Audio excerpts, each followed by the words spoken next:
Entonces, muchas gracias por la presentación.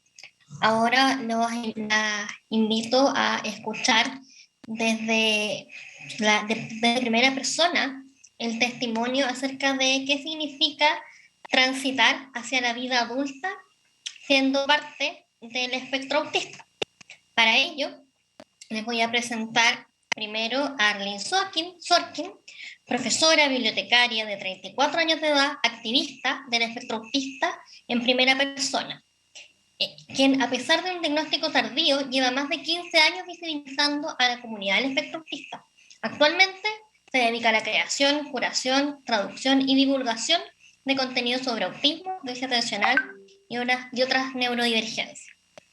Además, vamos a presentar a Gillian Navea, mujer del espectro autista, madre de 3 hijos con el mismo diagnóstico e hija de un padre con esta condición. Es profesora de inglés, licenciada en letras, especialista en educación inclusiva y diplomada en autismo. Actualmente es estudiante de psicología y además divulga y crea contenido sobre autismo en primera persona, siendo parte también del equipo de consejeros y consejeras regionales por discapacidades SENADI, fundadora de Plantea y siendo semifinalista en el Premio Nacional de Educación. Bienvenidas a ambas. Bienvenidos también a quienes están escuchando. Y quiero agradecer también a la presencia del intérprete de lengua de señas, que veo que es Denise Cáceres. Para comenzar esta narración de primera persona, los objetivos de la mesa les cuento que es primero reconocer y comprender experiencias autistas relatadas justamente desde las propias personas quienes lo vivencian. El segundo objetivo es identificar el espectro autista como un neurotipo heterogéneo. Y el tercero es formular desde el pensamiento crítico reflexiones que nos permitan comprender la teoría desde el relato de ser autista en una sociedad capacitista. Las dejo entonces con las panelistas. Bueno, primero que todo, muy buenas tardes a todos, todas y todes quienes nos están acompañando en este momento. Yo soy una persona no binaria de cabello oscuro. En este momento tengo mis ojos con un maquillaje multicolor y mis labios con un labial rojo. Mi nombre es Arlene. Mis pronombres son ella. Mi autoidentificación como autista es simplemente autista. Y tal como decían en la presentación, yo soy profesora bibliotecaria, autista, mamá de autista, esposa de autista. Tenemos una familia autista muy grande. Bueno, y aparte de esto, soy autodefensora y activista del espectro autista, miembro del comité moderador del grupo Pregúntale a los adultos autistas y del grupo Autistas Chile. ¿Gillian? Sí. Hola a todos y todas. Bueno, yo soy Gillian. Me sumo a las palabras de Arlene. Muchas veces me han preguntado por qué hacemos esto en las fotos, de describirnos físicamente, porque no sabemos si hay personas en el mundo que puedan tener algún tipo de discapacidad visual. Yo soy una persona con el cabello un poco largo, café, de tez muy pálida. Mis pronombres son ella. Soy una mujer en el espectro autista también, o mujer autista. La verdad es que no me molesta, o sea, me acomodan menos Asperger. Esa ya la sacó el DSM-5 por alguna razón y ya no la usamos. Por una buena razón, pero no vamos a entrar en ese detalle. Soy profesora también, profesora de inglés, como mencionaba Eugenia. Y bueno, esa es una descripción ya más desde el capacitismo, ¿cierto? Mi diploma en autismo, especialista en inclusión educativa, estudiante de psicología, porque me gusta mucho estudiar la mente humana, especialmente la mente como normotipo, como se dice, justamente como por un tema de adaptación. También tengo 3 hijos en el espectro autista. De repente por alguna razón, algunas personas o cuidadores de personas autistas que a lo mejor no tienen lenguaje oral, llegan un poquito como molestos o molestas por mi relato, como que yo solo conozco mi experiencia. La verdad es que de mis hijos, 2 no tienen lenguaje, así que tampoco es una experiencia muy diferente, muy lejana. Siempre reconocer que el autismo es un espectro y que bueno, que lo que transmitamos tanto Arlene como yo en este espacio es una experiencia desde nuestra vivencia, y eso. No, no avanza. Ahí está. A mí vamos a hacer una pregunta con la Arlene aquí antes, que a lo mejor alguien que pudiese relatar, como o una persona que pudiese escribir como en los comentarios, o más de alguna, quien quiera, ¿verdad? ¿Qué es ser autista? Como es una... ¿Qué creen ustedes que es ser autista? Uh-huh. Es como una pregunta de nosotras hacia los demás. Por ejemplo, no están respondiendo, que solo están hablando de otra cosa. Amándolas, pues, ¿no? Eso es ser autista. Como neurodiversa. Y que estamos ahí en todos lados.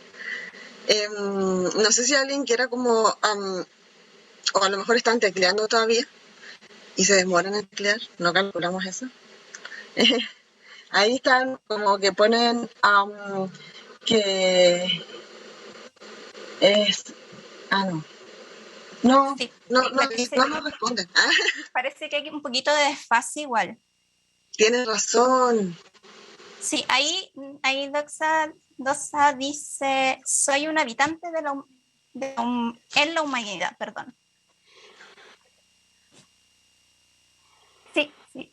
Y dice, Eli Orellana es una condición. Una persona con capacidades diferentes, una condición. Sí, eso es como Ya. lo que alcanzamos a ver. Ya, dale. Bueno, ¿qué es ser autista? Si lo vemos desde el paradigma de la neurodiversidad, que fue planteado inicialmente por Judy Singer en 1990, la neurodiversidad es la variedad infinita de cerebros y de formas neurológicas que existe en la humanidad. Existe infinidad de funciones, de formas, de tipos de funcionamiento neurológico. Y a partir de este hecho biológico, que es la diversidad de cerebros y de tipos de funcionamiento de cerebros, es que adscribimos que el autismo es un neurotipo, es decir, es un tipo neurológico, es un tipo de funcionamiento. Es por eso que no vamos a usar términos como trastorno ni tampoco condición, ya que ambos términos provienen desde el paradigma médico patologizante del autismo. Cuando se habla del movimiento de la neurodiversidad como activismo y del paradigma de la neurodiversidad como nuestra base filosófica, se plantea que la neurodiversidad tiene 3 ejes fundamentales.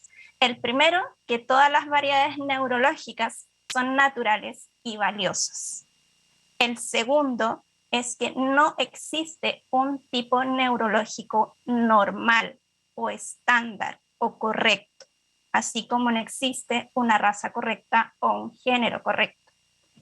Y en tercer lugar, que las dinámicas sociales en cuanto a la neurodiversidad se parecen mucho a las dinámicas sociales de cualquier otra desigualdad de poder, como son las desigualdades de género, de raza, etc.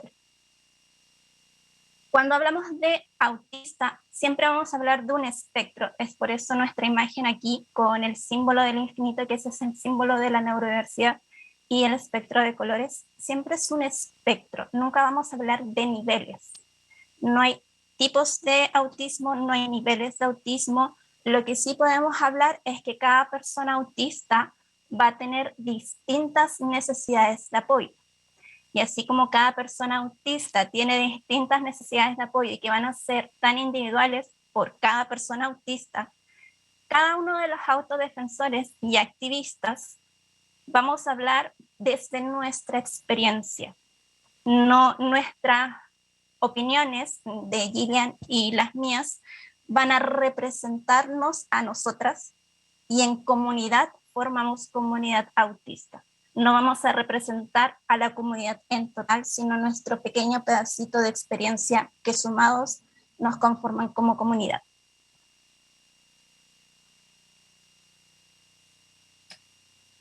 Ahí estoy. Entonces, ahí está. Bueno, ahora vamos a lo que nos convoca en la mesa, ¿cierto? Que es nuestras trayectorias de vida. Y queríamos partir hablando en este proceso que es la búsqueda del diagnóstico, que ya sea, siempre hay una búsqueda, ¿no? Ya sea desde quien cuida o ya desde la persona que no se siente en el fondo es muy usual entre personas con el diagnóstico, ya sea temprano o tardío, que manifiesten, ya sea verbal o con algún otro medio de comunicación, no sentirse parte de este planeta. Eso es como lo más similar o la mejor forma de hacernos entender.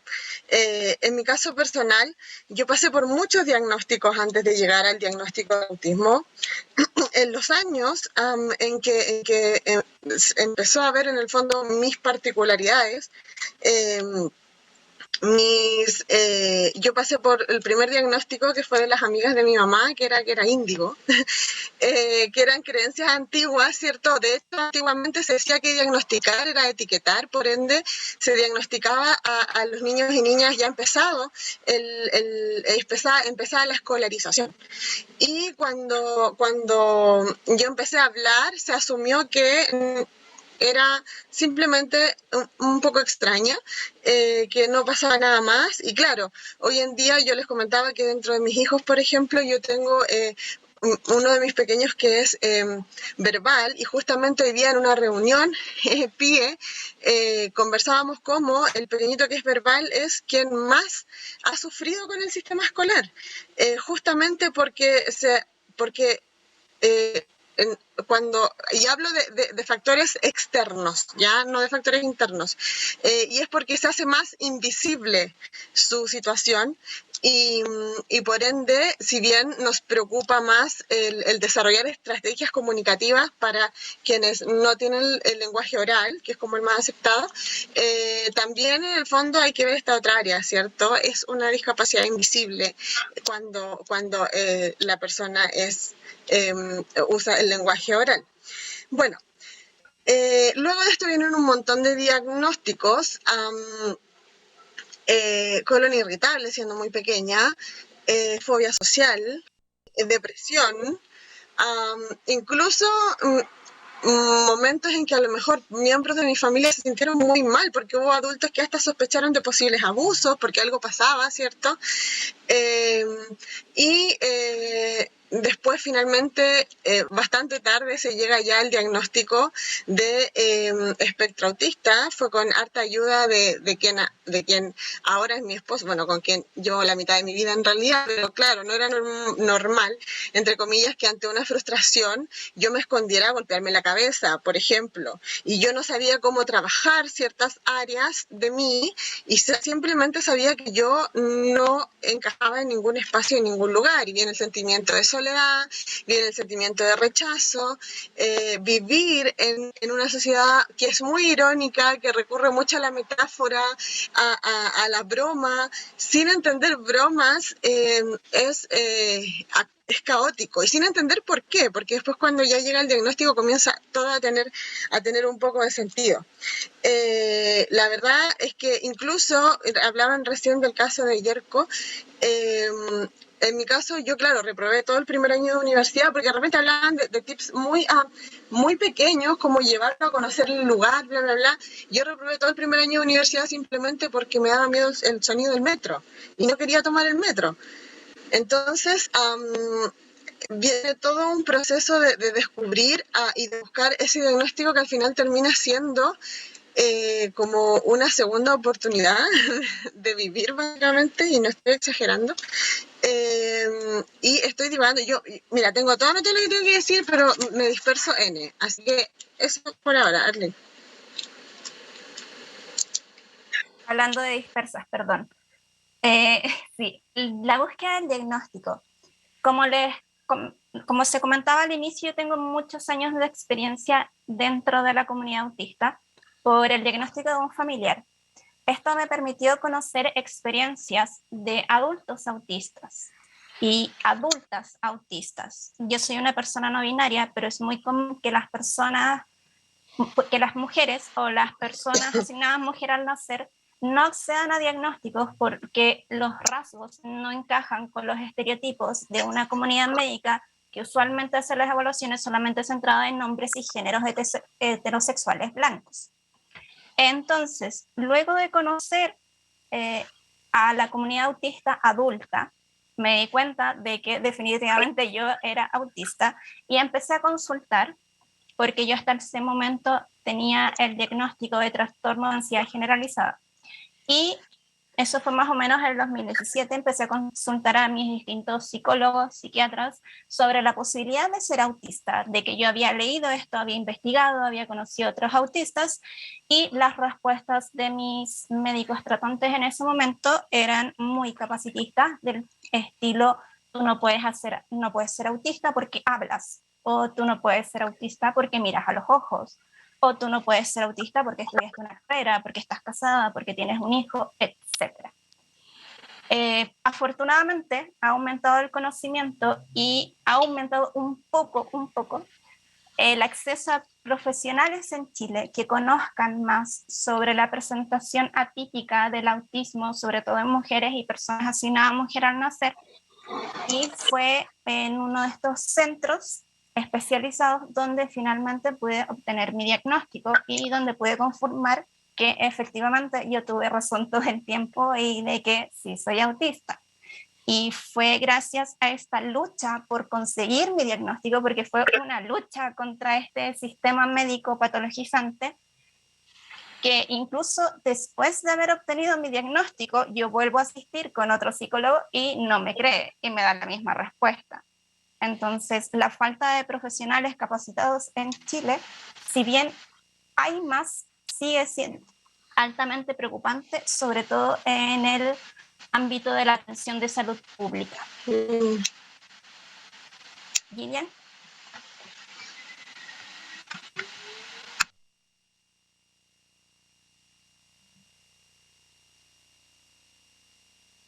Oh, Gillian parece que está ahí. Gillian, ¿te parece que tuvo algún problema? ¿Conexión quizás? Sí, puede ser. Podemos seguir avanzando porque la siguiente diapo es...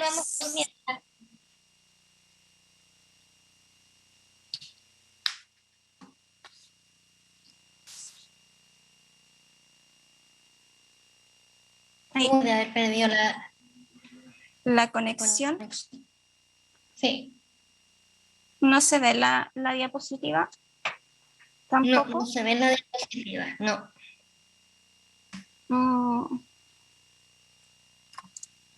Aquí estoy, se cayó el internet. Cosas que pasan. Cosas de estar en vivo. Sí. Ya, Gilly, toca la diapositiva de las estadísticas.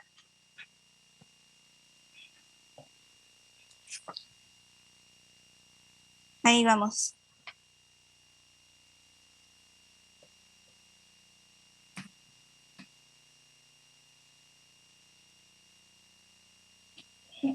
Aprovechemos el momento si es que todavía no se conecta alguien y metamos una pregunta entre medio, pues, porque justo preguntan sobre ¿qué opinan sobre los grados planteados en el DSM-5?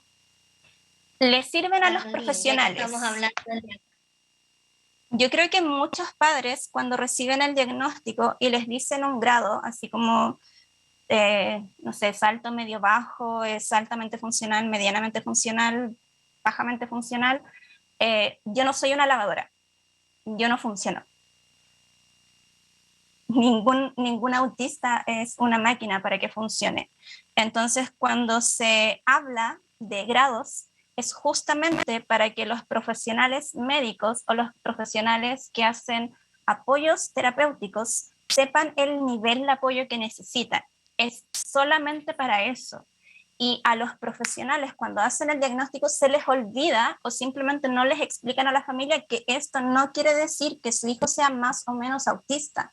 Significa que su hijo necesita más o menos apoyo en un punto específico de su vida, porque estos tipos de apoyo pueden cambiar de un mes a otro, de un año a otro, de un día a otro. Hoy día me ven súper funcional, el día lunes estaba colapsada y en crisis, casi tirándome al piso, y nuestros niveles de apoyo son muy variables. Es por eso. Aconsejarías que lo miraran con cautela y con lo que es una guía solamente. Claro, es una guía para los profesionales. No es que tu hijo va a ser de bajo funcionamiento y significa que no va a hacer nada durante la vida. No es eso. Es para que es de profesional para profesional. Y dentro de la comunidad autista no usamos grados, simplemente hablamos de necesidades específicas de apoyo. Esperamos que en algún momento no exista una clasificación de grados, sino que cada informe diagnóstico venga con una especificidad. Por ejemplo, necesita apoyo fonoaudiológico, necesita apoyo de terapeuta ocupacional, necesita apoyo psicológico, etc. Porque hablar de grados causa esta confusión a los padres y a las familias sobre todo. Muchas gracias, Carly. Continuamos entonces, Gillian. Ya, continuamos. Bueno, aquí ya me siento un poquito más cómoda, que es como tirando datos. Esta es información sacada, la primera parte de Fundación Mis Talentos, ¿no? Que se estima que 18.798 menores de edad están en el espectro autista. Juan también habló de que 1 de cada 51 personas nacen en el espectro autista. Otro dato importante que de destacar en esta presentación tiene que ver con cómo se relacionaba el sexo a el autismo. En el 2013, por ejemplo, estudios decían que un hombre cada 14 mujeres estaba en el espectro autista, era autista. Después, en el 2016, se hablaba de que 1 cada 8. En el 2020 se hablaba de que 1 cada 3, perdón, sí, y en el 2021 ya sale un estudio, se olvidó el nombre del neurólogo, pero es argentino, lo voy a buscar, que dice que 1 cada 1,5, un hombre cada 1,5 mujeres estaría dentro del espectro autista, y esto tiene que ver, ¿cierto?, con lo que nombraba Arlene anteriormente, con cómo se va comprendiendo que el rol de género influye mucho en el diagnóstico, porque un niño que tiene ciertas características, que es, no sé, más silencioso, que no le gusta jugar a la pelota, como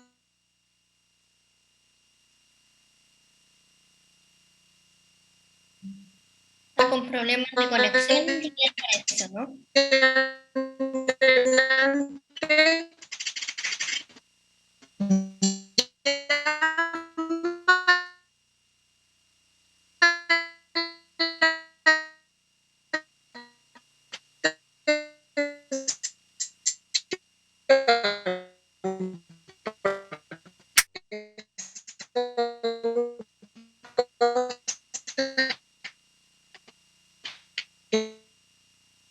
que se esperan. ¿No me escuchan?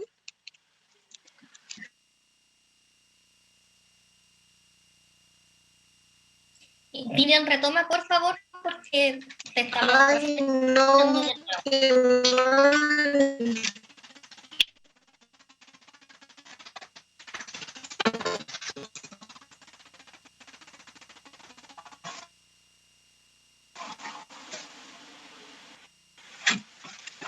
¿No me escuchan? No, ¿sí? ¿No? ¿Todavía no? ¿No me escuchan? Ahí me escucho, ya. Voy a intentar, BTR siempre me hace esto, así que lo hago público. Me escucho ahora, ¿cierto? Sí. Ya, súper. Voy a dejar la cámara apagada entonces mientras estoy hablando. Y claro, en el fondo esta construcción social del rol de género, ahora que no les extrañe tampoco demasiado que para nosotros el rol de género sea un absurdo. A nosotros de por sí nos cuesta entender ciertas normas que en nuestras cabezas no tienen sentido. Y la verdad es que los roles de género son una de ellas. Y por último, nos parece súper importante destacar que el autismo no es algo que se acabe al llegar la edad adulta, que también tiene un poco que ver con esta idea, ¿cierto?, de buscar una cura, de buscar en el fondo una solución. Se entiende hasta cierto punto el miedo de, en el fondo, de cuidar, por ejemplo, a una persona en el espectro autista en una sociedad capacitista, pero tenemos que comenzar a dar vuelta al paradigma y educarnos todos como al respecto para, en el fondo, entender que, como se mencionaba anteriormente, el autismo es un neurotipo, es una forma diferente de procesar la información y por ende es algo que nos va a acompañar toda la vida. Vamos entonces con las diferencias que se transformaron en dificultades durante nuestra infancia. Y vamos a comenzar con el tema del lenguaje verbal en este caso, Arlene. Sí, bueno, como pueden ver y como ya hemos mencionado anteriormente, el espectro autista es eso, es un espectro. Y coincidentemente con Gillian estábamos como en las dos puntas del espectro, por decirlo así, en cuanto al lenguaje verbal. Yo no tenía problemas para la comprensión, pero sí para la expresión. Tuve muchos problemas en cuanto a la producción oral. Por ejemplo, no podía pronunciar la R. Y yo cuando hablaba me escuchaba diciendo la R, pero nunca me di cuenta de que decía L. Entonces yo decía latón y yo me escuchaba a mí misma diciendo ratón. Entonces eso era una dificultad específicamente motora. En cambio, Gillian tenía una dificultad comprensiva. Gillian. Mi dificultad siempre fue de más comprensiva y siempre ha sido, creo que hasta el día de hoy, desde la comprensión del lenguaje, sobre todo por estas frases o palabras que uno aprende de cierta forma y de repente se usan en otra, o de repente en el colegio, por ejemplo, se dan instrucciones muy ambiguas. Voy a dar un ejemplo concreto. A mí me cuesta mucho hablar como desde la teoría, necesito llevarlo como a la práctica siempre. En el colegio, una vez, recuerdo, era una prueba de inglés y la profesora indica en los objetivos de la prueba, el objetivo era conocer al menos 7 verbos en inglés. Y la prueba constaba de 12, 14 preguntas, no recuerdo bien. Y yo respondí 7. Porque yo conocía 7 verbos y cuando yo recibo la evaluación de vuelta, que era como 5 y algo, la profesora me dice, Gillian, pero no terminaste la prueba porque siempre me gustó mucho el inglés. Y yo le explicaba a ella, yo reclamaba que el objetivo decía que el objetivo era conocer al menos 7 verbos y yo conocía los 7 verbos. O sea, en ninguna parte decía complete toda la prueba y era algo que yo debía asumir, ¿cierto? Para yo tener la nota máxima debía completar toda la prueba, entonces no me ponga que son 7. Entonces ahí se forman estas como dificultades como de comunicación y ahí se empieza a ver que procesamos la información de forma diferente, desde el asumir a desde lo concreto, ¿cierto? Y me voy directamente al otro punto que tiene que ver obviamente también con las dificultades de la comunicación y que va ligado, ¿cierto? A esta comprensión, el ser muy literal. Y ahí voy a otro ejemplo que ya lo he comentado en algunas ocasiones antes, que fue cuando mi profesora me dijo que yo era buena para cazar moscas. Yo en kinder. Y cuando mi profesora me dice que yo soy buena para cazar moscas, yo me sentí espectacular. Y yo llegué a la casa ensayando con el colador de mamá cómo podía ser mejor en cazar moscas. Y yo buscaba moscas para cazarlas porque yo ya no quería ser buena cazando moscas, quería ser la mejor. Y cuando llego a contarle a la profesora esta situación, ella pensó que yo me estaba burlando de ella, que yo estaba como siendo como rebelde, por así decirlo, o que estaba como tratando de provocarla, porque eso también nos pasa mucho a las personas en el espectro autista. A veces no entendemos ciertas afirmaciones o ciertas ironías y la gente cree que estamos provocando algo. Y eso en el sistema escolar se da muchísimo. El mismo hecho, esto de, no sé, siéntate a la mesa y va y se sienta a la mesa, es porque literalmente es lo que nos están diciendo. Entonces, estoy poniendo como ejemplo, yo ya entendí lo que significa sentarse a la mesa, que significa sentarse en la silla para usar la mesa para comer. Pero estas confusiones no son una provocación. Y eso quiero dejarlo súper claro. Cuando una persona está en el espectro autista, cuando una persona es autista y entiende una afirmación de forma literal, no te está provocando, simplemente se está generando un quiebre de comunicación. Y bueno, el mutismo contextual lo va a ejemplificar la Arly. Bueno, yo hasta el día de hoy tengo mutismo contextual. Cuando era pequeña era aún más marcado. Yo no hablaba con nadie que fuese fuera de mi círculo cercano, de mi familia. O sea, que no fuese padre, hermana, no hablaba ni con tíos, ni con primos, ni con compañeros de clase. Con profesores respondía las preguntas y hasta ahí. Y es algo que es muy común dentro del espectro autista, el mutismo contextual. Y no es que no tengamos ganas de hablar, sino que literalmente no podemos hablar. Físicamente no podemos hablar, aunque queramos. Entonces, es muy común. Yo veo muchas, bueno, yo les comentaba que soy moderadora en el grupo Pregúntalo a los adultos autistas, donde los padres, madres, cuidadores hacen consultas autistas y una de las preguntas más comunes es ¿cómo puedo hacer que mi hijo me cuente cómo le fue en el colegio? Si le preguntan apenas sale del colegio, lo más probable es que no les pueda decir nada, porque va a estar tan saturado, tan sobresaturado de información ambiental, de todo el ruido, de todos los colegios, o sea, de todos los compañeros, de los ruidos del timbre, de la profesora hablando, de la gente saliendo, que lo único que va a querer es quedarse en silencio un buen rato, tranquilizarse y ahí recién va a poder intentar procesar lo que le pasó y contarlo. Y esto es algo que a mí me ocurre hasta el día de hoy. Yo soy profesora, yo llego de trabajar, mi esposo me pregunta cómo me fue, yo le digo, ok, espérame al menos una hora, yo te aviso cuando te puedo contar cómo me fue. Y a veces le puedo contar cómo me fue al día siguiente o a los 3 días. Porque es algo que de verdad no podemos a veces procesar para poder verbalizar lo que nos pasó al ser tanto los estímulos externos en el colegio. Y siendo profesora es lo mismo, está lleno de estímulos externos todo el tiempo. Y más aún si estamos en un contexto de estrés, o sea, si un chico está en crisis, nunca le pregunten, o sea, si les preguntan cómo se siente, no les va a decir nada, porque no va a poder, porque está en crisis.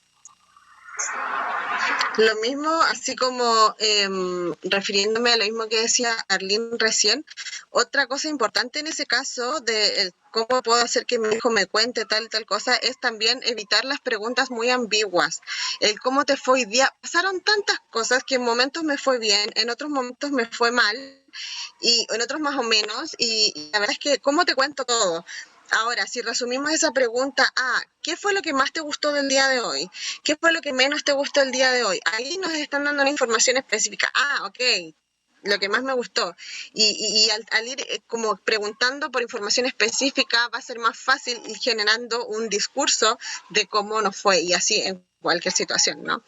Y ahí también pasamos al tema de la escolarización. La escolarización, la verdad, es que yo siempre digo que fue una sobreviviente al sistema escolar. Hay que considerar que, claro, que nosotras salimos del colegio ya hace varios años. Y aquí vienen varias situaciones que son complejas dentro de la etapa de la escolarización. Por ejemplo, compartíamos con Arlene el tema, uno de mis diagnósticos es la dislexia. Arlene tiene discalculia, que en el fondo no son... O sea, a mí me pasó al revés de lo que sucede ahora. A mí me pasó que yo entendí perfecto la mano ligada. Yo crecí en una época en la que no había mucho acceso a lo digital, ¿cierto? Al computador, etcétera. Entonces, cuando me hacen leer el primer libro en el colegio, que era Serrín quería crecer, yo no entendía nada, porque aparte que tenía esta confusión ya que hasta ahora la tengo con los diptongos, que generalmente los doy vuelta, no generalmente, pero solo doy vuelta, aparece esto de que me enseñan a escribir y a leer de una forma, con la mano ligada, típica, y de repente me llegan los libros a mi vida todos en mano imprenta, y es como que tengo que aprender de nuevo a leer. Y hoy día pasa un poco al revés, pasa en el sentido contrario. Los pequeños son mucho más digitales, tienen acceso a computadores, etcétera, y entran al colegio con un acercamiento a la lectura, pero llega el primero básico y es como mano ligada, sí o sí, y es como ellos solo la ven en el logo de la Coca-Cola, entonces es como súper complejo generar como este cruce de información, sobre todo para las personas que tenemos un diagnóstico de dislexia, por ejemplo. Lo que ya les comentaba recién, otra cosa, que era el tema de las instrucciones muy ambiguas y la falta de anticipación. Yo nunca me voy a cansar de decir que para mí la campana de los colegios era una tortura. Nadie podía entender por qué yo la pasaba tan mal en el colegio, pero en verdad ese sonido agudo que dolía, que más encima cuando sonaba todos los niños corrían, porque, o sea, ese sonido significaba caos, porque suena el timbre, todos corren para todos lados, uno queda ahí como en el medio, y a veces pasa que uno está haciendo una actividad o uno está jugando en el patio y ese timbre llega y significa que tienes que dejar de hacer lo que estás haciendo inmediatamente. Y la verdad es que en vez de estar consciente o prestando atención a lo que pasaba, yo estaba todo el rato, todo el tiempo, pensando en que en cualquier momento iba a sonar ese timbre. Entonces, claro, después llegaba la profesora y me decía, Gillian, usted siempre está cazando moscas. Y no, la verdad es que yo estaba esperando el sonido del timbre, porque para mí, yo sabía que iba a llegar ese sonido y me iba a doler, entonces era en verdad caótico, y se tendía a confundir con que no me gustaba entrar a clases o que no me gustaba salir al recreo, y la verdad es que era simplemente el sonido. Voy a saltarme el bullying para dejarlo para el final. El tema de las hipersensibilidades va ligado, ¿cierto? Al tema, por ejemplo, que les acabo de mencionar, al conflicto con la campana, con los ruidos, con la multitud de gente haciendo distintas cosas, hablando distintos temas al mismo tiempo. Yo, de verdad, yo siempre he dicho que a mí me fascina la mente en general, sobre todo estas mentes que ustedes no se dan cuenta lo valioso que es venir configurados por defecto con poder seleccionar los estímulos que quieren percibir por orden de importancia. De verdad que es súper maravilloso, y como que no lo valoran. Valórenlo. Porque cuando uno está ahí en un recreo, por ejemplo, uno quiere intentar integrarse al juego, pero en verdad hay tantas personas hablando distintas cosas al mismo tiempo, entregando, que hay un montón de señales que en verdad es como, no puedo con esto, sáquenme de aquí. Afortunadamente para mí, entre comillas, yo tenía una compañerita en situación de discapacidad, movilidad reducida, y ella se tenía que quedar dentro de la sala. Entonces ahí nos engancharon a nosotras y nos hicimos muy amigas, somos amigas hasta el día de hoy, desde kinder, y pude sobrevivir en el fondo gracias a su compañía. Ella siempre creyó que era yo la que le hacía un favor a ella, pero la verdad es que era ella la que me hacía el favor a mí, permitiéndome en el fondo estar con ella en la sala todo el tiempo. El tema de las etiquetas, y bueno, aparte de las etiquetas de la ropa, que también son muy terribles, las etiquetas en general, lo que a nosotros nos dice el docente es fundamental, es muy, muy importante, porque nosotros de verdad podemos llegar a creer todo lo que una persona por la que sentimos afecto nos pueda decir. Entonces, personalmente pasé de etiquetas como no he visto a nadie más tonta que tú, a etiquetas como en verdad confío en ti, quiero que seas mi ayudante en tal asignatura. Y todo esto va conformando nuestra identidad, nuestras preferencias, el que nos digan, el darnos la posibilidad de equivocarnos, el ver que en el error hay una posibilidad de aprendizaje. Mi hermano menor también tiene el diagnóstico. Ya llegó con una prueba de historia, que no le gusta historia, le carga, a mí me encanta el odio, y tenía varias malas. Entonces yo le digo, mira, haz esto de nuevo para que aprendas. Y me dice, ¿para qué? Si ya me pusieron la cruz. Eso es lo importante, déjalo ahí. Y es como, no está esta posibilidad en las escuelas hoy en día de poder equivocarse y de ver el error como un espacio de enriquecimiento. Es como te equivocas y como el castigo, que sería mala nota, ¿cierto? Y por último, bueno, las hipersensibilidades no está solo la auditiva. Para mí la más terrible es la táctil. Yo tengo una selectividad alimentaria brutal, que de verdad me tiene llena de suplementos hasta el día de hoy, porque es de verdad súper complejo, pero si me pongo en eso me va a demorar mucho. Y después viene el tema del bullying, que con Arlene quisimos poner que el activo y el pasivo. La verdad es que lo principal aquí es entender que no siempre percibimos el bullying, lo que nos deja más expuestos al acoso escolar. Um, Viene en, la siguiente diapo, Gil. sí, pero iba a contar mi experiencia. ¿Lo cuento Dale, después? dale. No, dale. Eh, tiene que ver con esto, ¿cierto? Por ejemplo, una compañera una vez a mí me golpeó, me pegó, yo nunca me había dado cuenta que me tenía mala, y yo le pregunté directamente, ¿me estabas bromeando o no? Y después mis amigas como que interfirieron, fue como, Gila, no te estaba bromeando, de verdad cuando te golpean es como, no. Así que ahora Arlene va como a profundizar en el tema del acoso escolar. Bueno, tal como mencionaba Gillian, el acoso escolar es que está tan en boga ahora último. A veces es súper obvio cuando es golpes, cuando es ataque directo, pero lo que pasa es que muchas veces los autistas no nos damos cuenta de que estamos siendo víctimas de acoso escolar.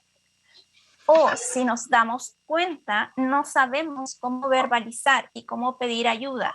¿Por qué? Porque la mayoría de las terapias actuales que son a favor del autismo son terapias conductuales. Y en esas terapias conductuales les enseñan a los niños a comportarse de una forma tan específica, tan rígida, que si tú te sales de esta forma hay un castigo. Entonces tú no aprendes a defenderte a ti mismo, tú no aprendes a autodefenderte frente a los ataques de otras personas, porque no se les enseña, simplemente se les enseña a seguir órdenes, a que ordenen las cosas cuando te digan, a que hagan las tareas cuando te digan. En ningún momento se les da las habilidades para que ellos puedan tomar decisiones y puedan autodefenderse en casos de acoso escolar y sepan pedir ayuda.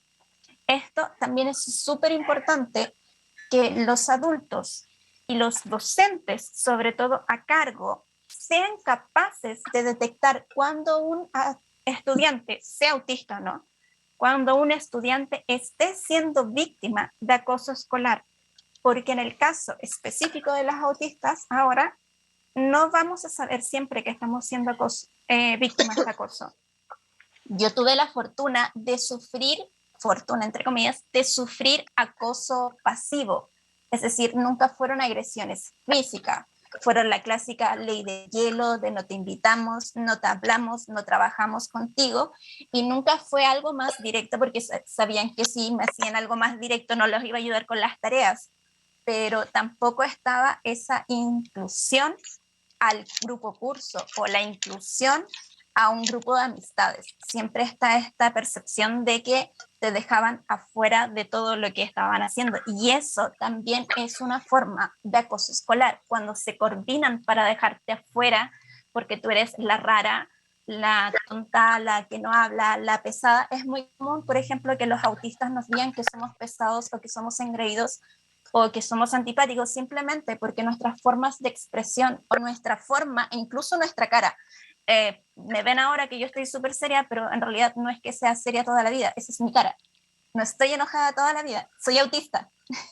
Entonces, muchas personas no conocen eso y asumen que somos engreídos cuando tenemos hiperlalia porque hablamos muy complejo, y es porque nuestra forma de expresarnos, nuestra forma de verbalizar es muy compleja, más allá del lenguaje común. Recuerdo que a mí hasta profesores me hicieron bullying, entre comillas, bullying pasivo, cuando me decían que yo era una vieja chica que hablaba como grande y que los corregía en clases. Entonces, este acoso escolar a los autistas también puede venir desde cualquier nivel y muchas veces también viene de los mismos profesores. Voy a continuar.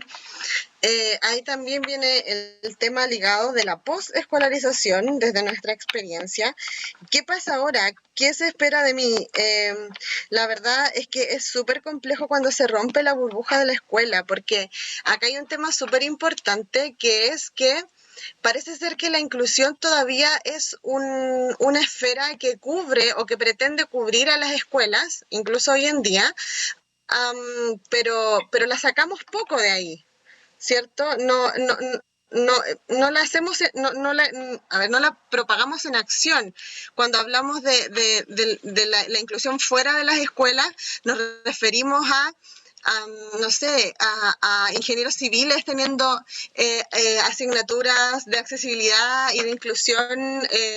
Si tuviésemos a todas las profesiones, a lo mejor y hablando de mallas curriculares, con alguna enseñanza sobre lo que es inclusión desde sus distintas áreas. No, la inclusión no es algo que compete solo a docentes y terapeutas, es algo que debiese ser para cualquier persona que realiza cualquier profesión o cualquier oficio incluso.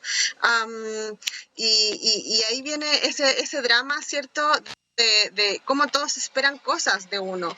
Y esto viene incluso desde muy atrás, desde cuando estamos en el útero de nuestras madres y ya se están imaginando. Me pasa mucho. La otra vez escuchaba, no hablaba, en el metro, porque ahora sí tomo el metro a veces, a una persona que estaba embarazada y hablaba de que ella era bailarina y que le gustaría que su hija, porque era niña, iba a ser, bueno, había un tema aparte de rol de género, pero aparte de eso yo pensaba, bueno, ¿y qué le dice que a lo mejor, porque ella hablaba de bailarina con ciertas características particulares?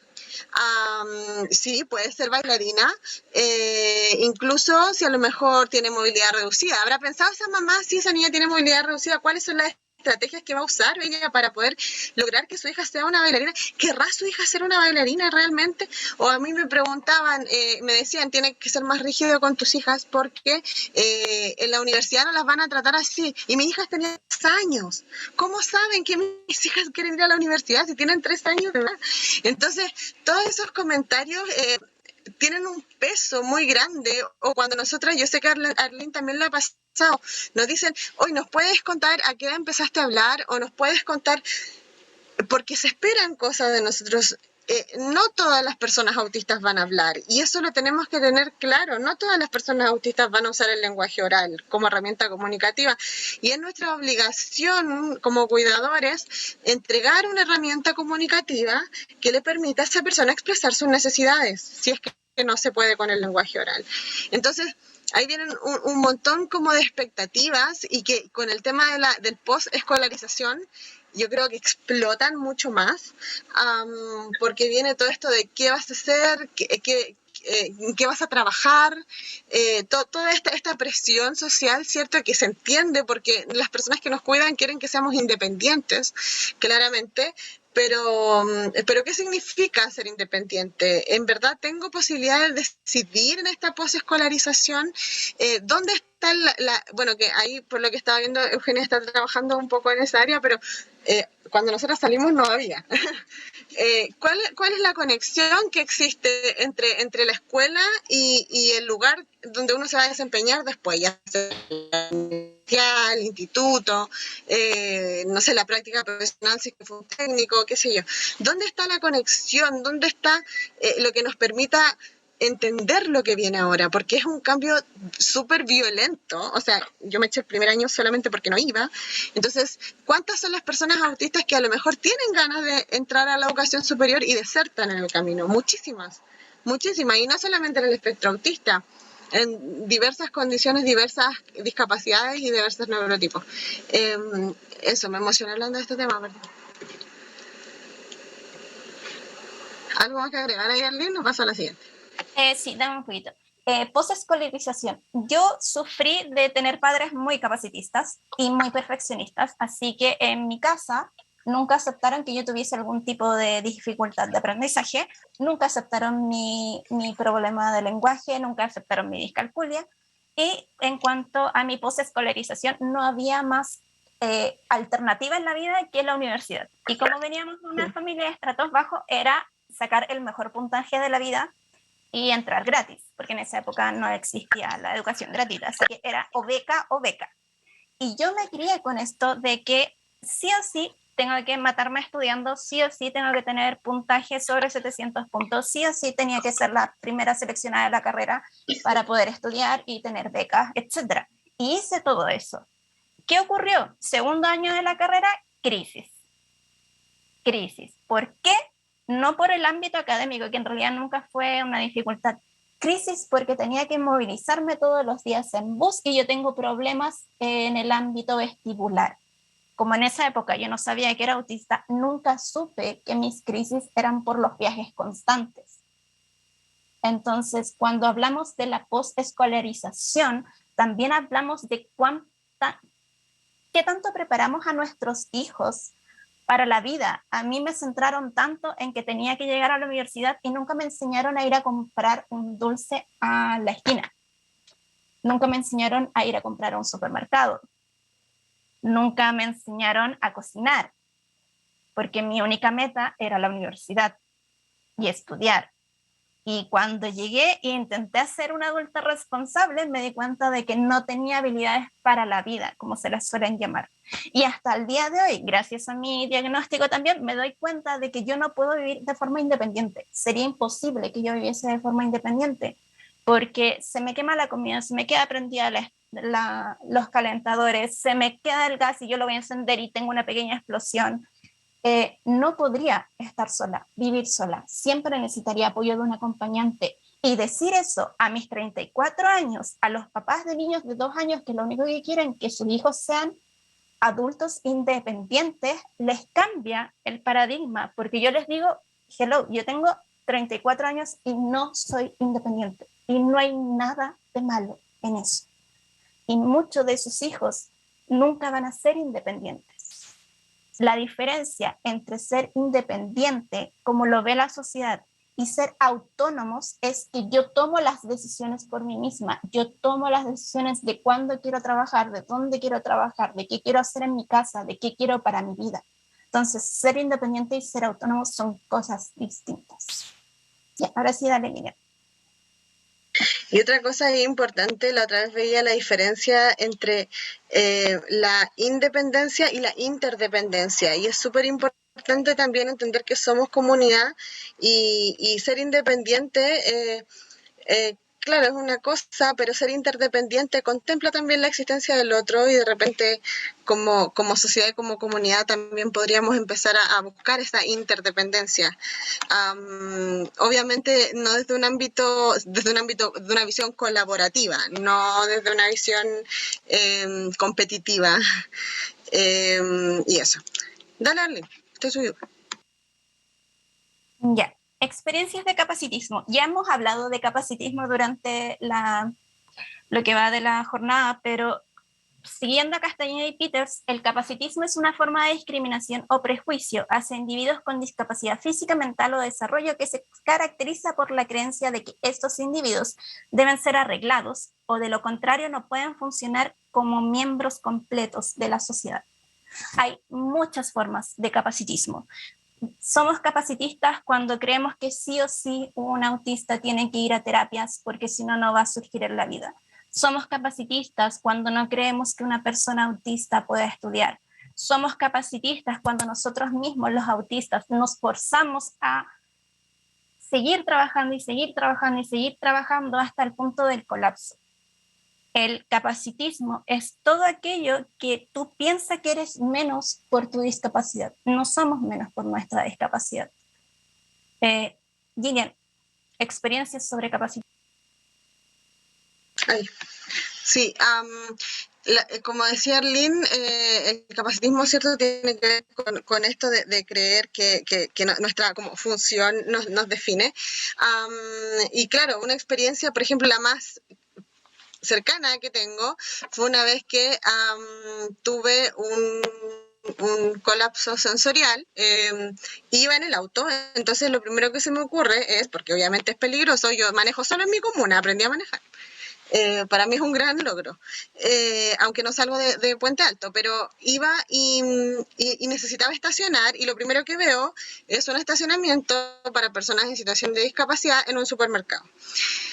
Llego al estacionamiento, yo tengo mi credencial, pertenezco al Registro Nacional de Discapacidad, entonces pongo mi credencial ahí un momento, trato de respirar, de calmarme, ¿cierto? Y en eso que estoy ahí llega la persona que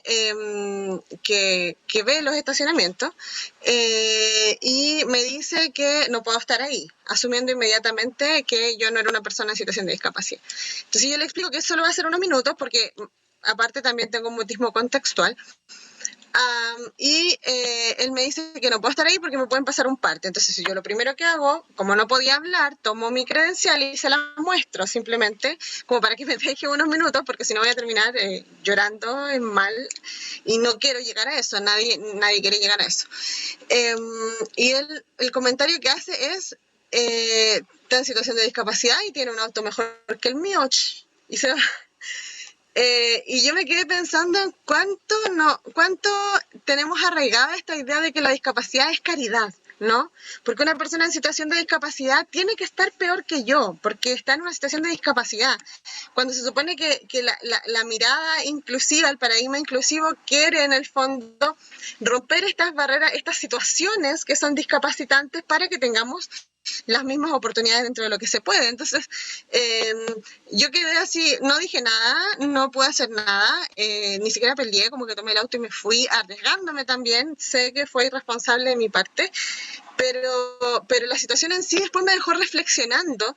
Me alegro de no haber discutido con el caballero porque decía, bueno, si yo estaba en crisis por el calor que había, él trabaja todo el sol, en el fondo, que llegue yo a darle una... Pero después pensaba y decía, no, pues en el fondo debía haber conversado con él y de buena forma quizás haberle explicado que esa diferencia o esa relación que él hace estaba siendo muy absurda, que no tenía ningún sentido, porque tenemos constantemente o se tiene esta visión de que una persona en situación de discapacidad es alguien que me necesita, que necesita de mi caridad y que por ende siempre va a estar en todo ámbito peor que yo. Y la verdad es que esa fue una situación de varias, en el fondo, pero eso es a grandes rasgos este capacitismo interno que yo creo que en mayor o menor medida todos y todas tenemos, porque es la forma en que hemos crecido y porque es la forma en que hemos aprendido a existir y haciéndonos, y me agrada mucho que hoy en día, o sea, hace tiempo, pero que se esté hablando hoy en día de esto porque el lenguaje, así como la realidad construye el lenguaje construye realidad, y cuando empezamos a nombrar algo, empezamos a cuestionarnos ese algo y a plantearnos nuestra postura frente a ese algo, ¿no? Eso. Paso a la siguiente, Arlene, ¿o ibas a decir algo más? No, lo que iba a decir sobre capacitismo se puede complementar con la siguiente. Perdón. Sí, justamente porque mi última o la más reciente, la más destacada experiencia sobre capacitismo fue porque estoy en este momento sin trabajo.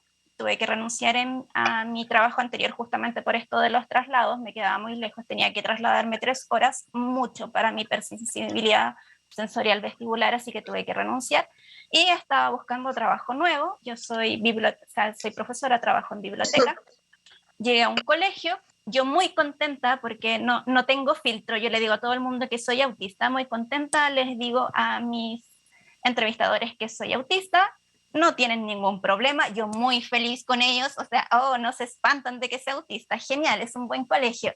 Me pasan a la entrevista psicológica y toda mi entrevista psicológica, en vez de enfocarse en mis habilidades como profesional, se enfocaron en ser autista, en si era capaz de reconocer refranes, en si era capaz de reconocer interacciones sociales, el saber lo que otra persona piensa, etc.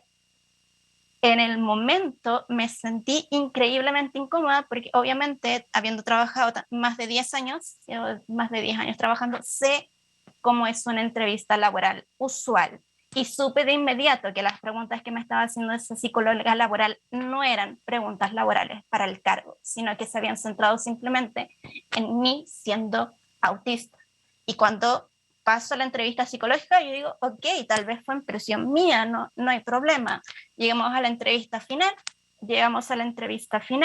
que iba muy bien, hasta que de nuevo yo en mi Infodopin les digo, sí, porque la biblioteca siempre es un paraíso para los niños autistas y como yo soy autista los apoyo mucho, y de ahí toda la entrevista se vuelve a enfocar en mí siendo autista.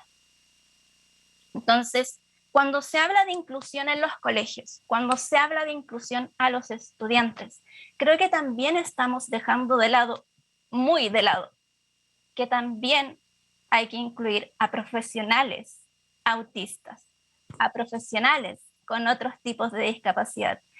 Creo que soy pésima para los números, pero creo que en estos momentos es como un autista cada 20, ¿era? 51. No, 51. Si en su colegio hay 100 profesiones, 100 profesores, al menos deben haber 2 autistas, estadísticamente. Entonces, ¿qué estamos haciendo para incluir a nuestros colegas que también son autistas? ¿Qué adaptaciones estamos dando en los colegios para los profesionales que tienen distintos neurotipos?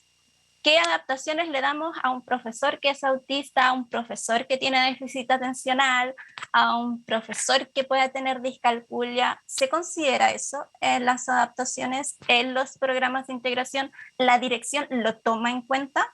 Porque son adaptaciones que sí o sí deberían existir en el ámbito laboral. Porque se habla mucho de inclusión, pero la inclusión no termina en el colegio con los estudiantes. La inclusión es de la comunidad en general.